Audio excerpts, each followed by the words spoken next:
an absolutely lovely, lovely morning down here at my local beach.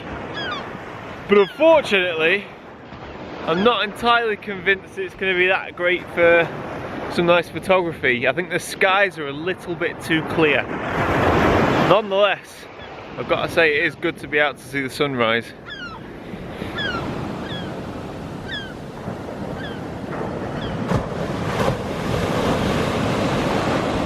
What I've been trying to do recently is actually to do a lot less with my photography. And I don't mean going out taking less photographs. What I actually mean is trying to take more simple compositions, work a lot closer to home, that kind of thing. Because I find myself traveling quite far and wide, you know, sometimes taking really big vistas and grand scenes of mountains and things like that. And I do really want to try and work on the more intimate landscape. You'll have seen that in my last video with the trees in the mist. So this morning, I've got a bit of free time. The weather today is forecast to be lovely, so I thought why not get up and come down to the beach. And I think, looking at it, there's not a great deal going on in the sky. There's not a great deal going on at the beach. So it's actually going to be quite a challenge to get a nice photograph. I was hoping to find some driftwood, but unfortunately I can't see anything of any interest on the beach at all. So I guess I'm going to be working with the sand, the waves and the sky. So we'll see what happens with this one. I can't make any promises.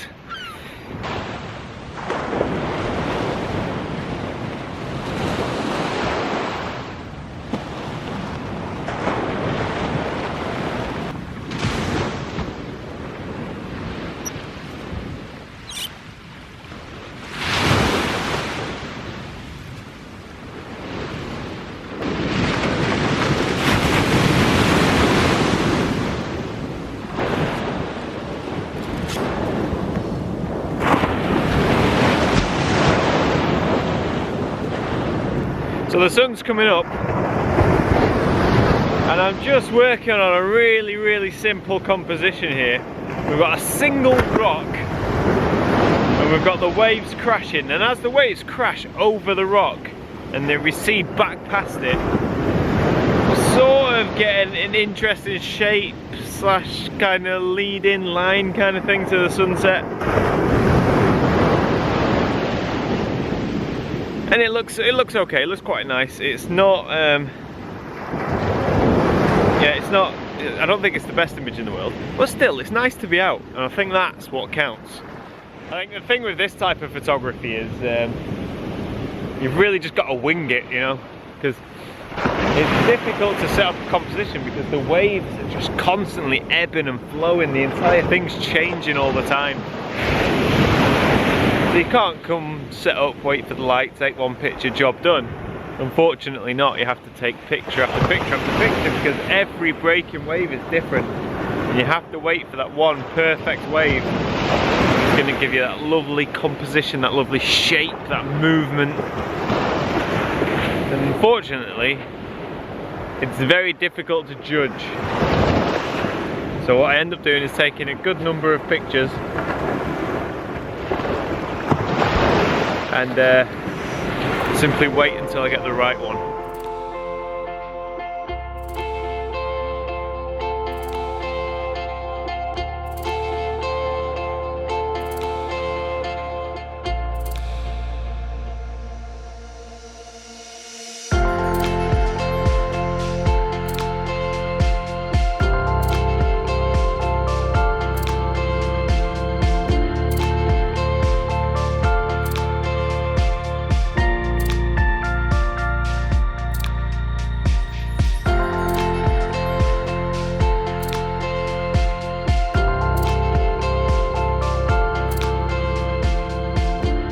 I'm afraid, quite a short one. No epic walk-ins, no hiking, no navigation. I suppose that's the problem with just popping to my local beach that's only 2 minutes from my house. So instead, what I think we'll do is we'll go back to my office and we'll edit the images. I don't really do this very often, so it'll make a nice change. So we'll head back to the office, get a cup of tea, do a bit of editing.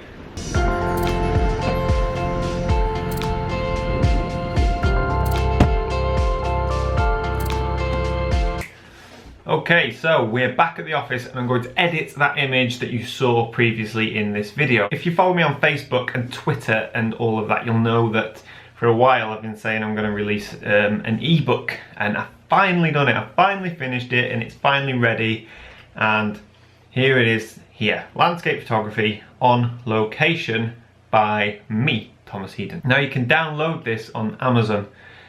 And it's cool. It's sort of, I don't really know what it is. There's a few stories, a few anecdotes behind the images, there's some technical information, some tips, advice, that kind of thing. It's had good reviews so far, so I'm really pleased with it. All of the images have the EXIF data, a title, and the GPS information, so you can see exactly where that picture was taken, which is quite cool. That took me ages, by the way. So there's that. There's a link in the description of this video, as there will be in all of my other videos as I plug the hell out of this book. Another thing I'd like to talk about is, you might have seen in my videos recently, sort of in the past perhaps 2 weeks or so, you'll have seen a number of links pop up, and I don't mean the one to my ebook, which is going to be plastered everywhere, but you will see. Let's have a look. This one here. Pause that. So if you go on video description, you can see loads of links here. Now I can be skeptical about links, and there's lots of links in a blog post or whatever. Can be a bit skeptical, and for good reason. Now what I'd like to say is these links are called affiliation links. If you don't know what that is, it's quite simple. Basically, I create a link which takes the user to an Amazon page, to a product, and then if the person buys that product or buys another product on the page, then I get 3%. So it's not a lot, but it doesn't cost you anything, it doesn't cost me anything, really. It just costs Amazon 3%, so like everybody wins. So I've been trying this out just to get a little additional funding for more videos, that kind of thing, and it's quite good. What I would like to say, and I think this is absolutely key, it's absolutely vital, that all of the links here, which are mainly to kit, yeah, it's all kit and books, every single link is an item that I have bought, that I own and that I use. So everything on these links here, I can vouch for. I'm not going to start plastering links to just random things. That's when it starts to get a bit spammy, and I don't really, it's not my thing. So yeah, you click on a link and then it should take you to Amazon, and the links don't say Amazon, and that is because of the worldwide market that is YouTube. So for example, if I had an Amazon link and you're in America and you click on it, it might take you to the UK page, and then you have to pay loads of shipping, and it's a nightmare. So I've got these little genius links, and these links know where you are, so they'll take you to .com or .co.uk, that kind of thing. But I just thought I'd mention that because it is a new thing, and people might think, why the hell is this guy spamming his videos with links? Get rid of that. Now onto the image. Now, the image. I made a couple of mistakes in the heat of the moment. This is the image, this is the one. I probably took like 20 images, all almost identical. And as I said in the video, the waves ebb and they flow and it constantly change. So I was trying to time it and just try and get some sort of shape to the image. Now in my mind's eye when taking the picture, I envisaged a square crop, a 1:1 square crop, which is lucky because what I didn't see was this lens flare here. So when reviewing the images on the camera, I just didn't see the lens flare. So that's a proper schoolboy error, and quite a bad mistake. I'm happy with this image. This is the raw file. We've got Lovely boat in the distance. The rising sun, usually I shoot on between f9, f11. On this occasion I shot at f22. The reason for that is f22 gives you a nice sun star that we can see here. So I'm now going to process this image and it's not going to look a great deal different to what it does now. I'd also like to say my sensor probably needs a clean. When you shoot at really small apertures, it does show up any dirt or dust spots. So we've got a few here, no big deal, 2 seconds to get rid of. Right, so the first thing I want to do, the very first thing I want to do is crop it. Get rid of that lens flare, get the 1:1 crop and get it nice and level. I'm gonna go in a tiny bit. Get that sun on the third, get the rock on the second third, the breaking wave on the lower third, and this mini wave here, what you call it, I don't know. Well, it's a wave. This wave here is on the upper third, so we've got lots of thirds, and that's quite good. It's a shame the boat isn't on the third, but there was really nothing I could do about that. So what can I see? What don't I like? Got a slight bend on the horizon. So what I'm going to do is go into lens corrections, enable profile correction. There we go. Lovely and straight. That was easy. So I'm just looking for dust spots. There are a few. I've had this camera a while. I've not had it cleaned recently.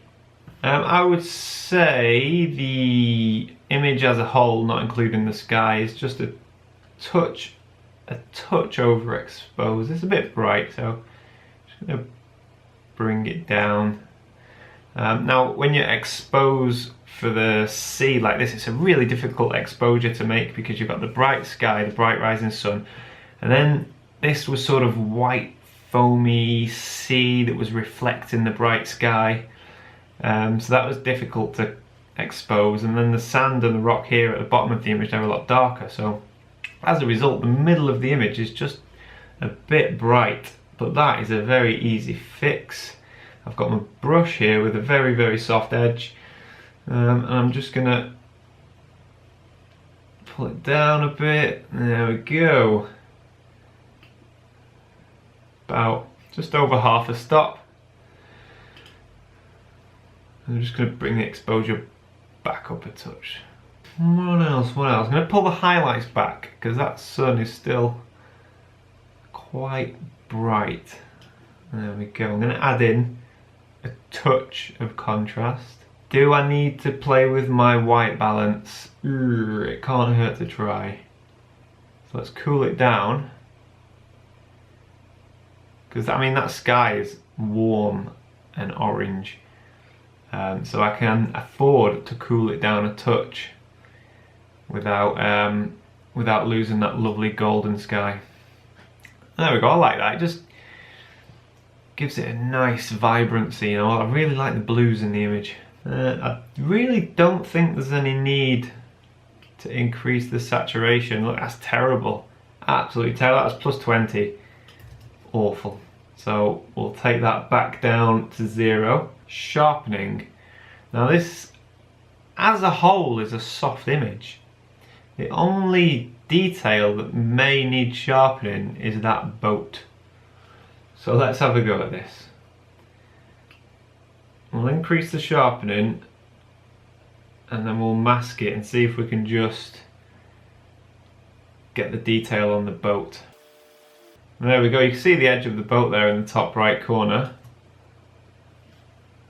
And we've just added a bit of sharpening to the horizon and to the boat. Okay, it might be a touch bright, so let's go back and just pull the exposure back a little bit. There we go.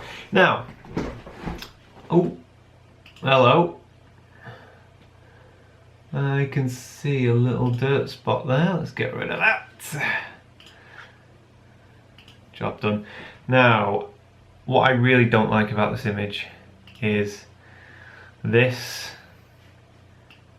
and this. So I'm going to see if I can fix this in Photoshop. My general rule is it's okay to take stuff out. Putting stuff in is questionable, but then, you know, it's art, isn't it? You do what you want. You can create. If you want to be creative, you create. Just perhaps don't put something in and then pretend it was there, you know. Like if I put like a nice yacht here or something and then tried to make out that it was real.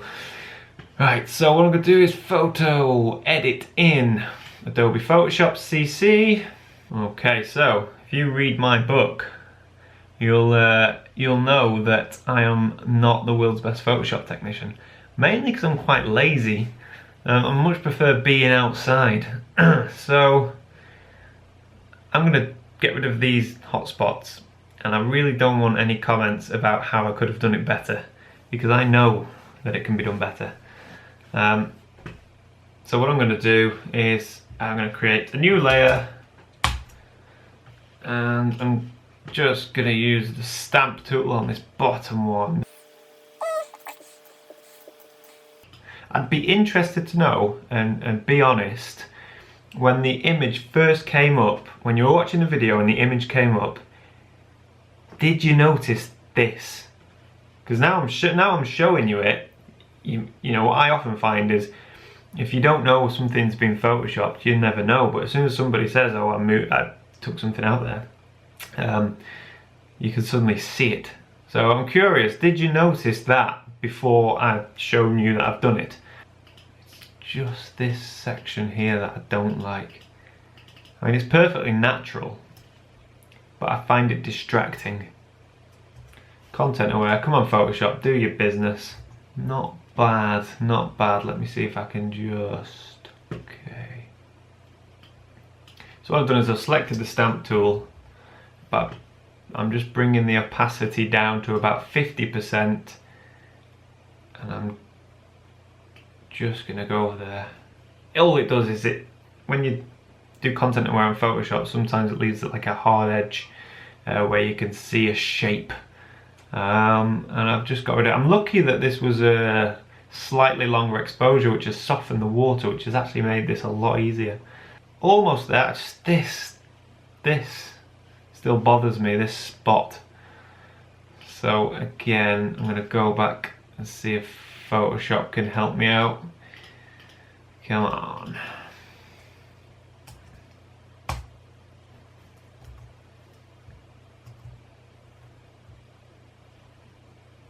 Alright, that's it. I mean, it's not the world's best image, that's not what I'm going for. It's just, yeah, it's a nice image. I'll probably stick it on Instagram, that kind of thing. But yeah, it's interesting that you can make something from nothing. I mean, I had very little here, the conditions weren't great, but I think this works. It's got a couple of elements: the sun, the boat, the rock, the waves, the movement, the motion, the colour.